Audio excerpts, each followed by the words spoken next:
Jika anda biasa mengamalkan solat-solat sunat di luar bulan Ramadan, apakah solat sunat yang khusus dalam bulan Ramadan ini? Saksikan. Assalamualaikum warahmatullahi wabarakatuh. Saya Ustaz Khairi Nazrun dan insya-Allah kita akan mengungsikan beberapa perkara mengenai 3 solat yang digalakkan untuk kita mengamalkannya di dalam bulan Ramadan yang penuh barakah ini. Solat-solat yang boleh kita lakukan, solat tarawih ataupun solat witir dan sebagainya, kita akan menerangkan cara-cara yang diajarkan oleh Rasulullah sallallahu alaihi wasallam. Baik para penonton yang dirahmati Allah sekalian, yang pertama sekali yang ingin saya kongsikan adalah solat sunat tarawih. Solat sunat tarawih adalah solat yang biasa kita amalkan khususnya dalam bulan Ramadan dan ia dilakukan selepas solat isyak dan sebelum kita tunaikan solat fardu subuh. Jadi dalam masa waktu isyak dan subuh itulah waktu untuk kita boleh mengamalkan solat sunat tarawih. 2 rakaat, 1 salam.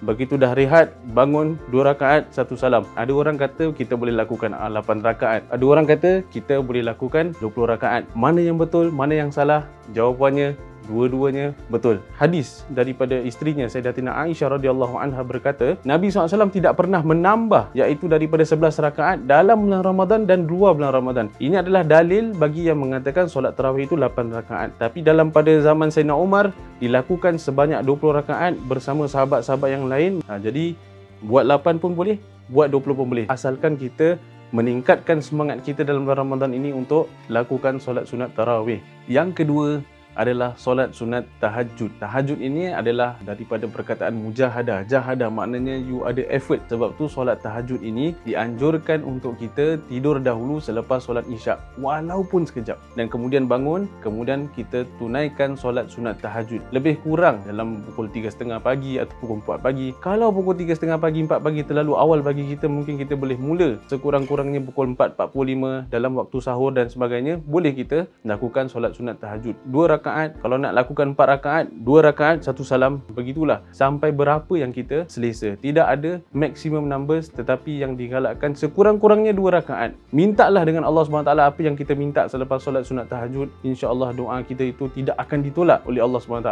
Imam Syafi'i pernah berkata bahawasanya doa orang selepas solat tahajud itu ibarat anak panah yang kena busur tepat. Kalau bahasa orang putih kata bullseye. Direct terus kepada Allah Subhanahu Wa Taala. Tidak ada lapisan. Mintalah dengan Allah Subhanahu Wa Taala dalam waktu tahajud. Dan yang terakhir, yang ketiga, solat sunat witir.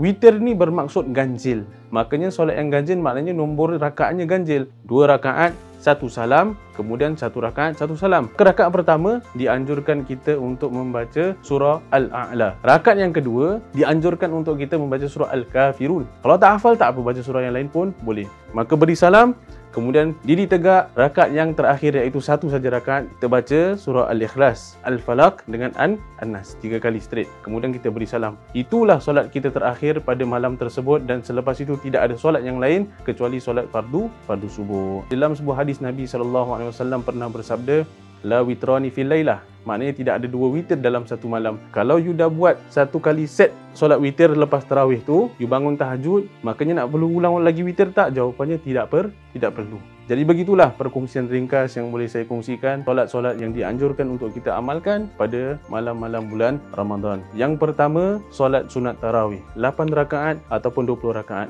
Yang kedua adalah solat sunat tahajud, yang mana kita tidur dahulu, kemudian kita bangun, kita solat 2 rakaat dan kita bermunajat kepada Allah Subhanahu Wa Taala, mintalah apa saja yang kita inginkan. Dan yang terakhir adalah solat sunat witir. Dilakukan secara ganjil iaitu 2 rakaat dan kemudian tambah dengan lagi 1 rakaat, 3 rakaat kesemuanya. Inilah solat-solat sunat yang dianjurkan. Jika amalan ini diamalkan dalam bulan Ramadan, insya-Allah pahalanya berganda. Kalau dilakukan dalam luar Ramadan, pahalanya sudah besar, apatah lagi kalau diamalkan dalam bulan Ramadan. Antara sama ada kita nak pilih untuk kita lakukan atau kita tinggalkan. Kalau kita buat, kita untung. Kalau kita tinggalkan, kita yang rugi. Dari itu, sekian saja, wabillahi taufiq wal hidayah. Wassalamualaikum warahmatullahi wabarakatuh. Para penonton yang dikasihi, sekiranya anda mendapati video ini bermanfaat, sila like dan share dan juga kongsikan kepada teman-teman dan ahli keluarga. Mudah-mudahan semuanya diberkati Allah Subhanahu Wa Taala.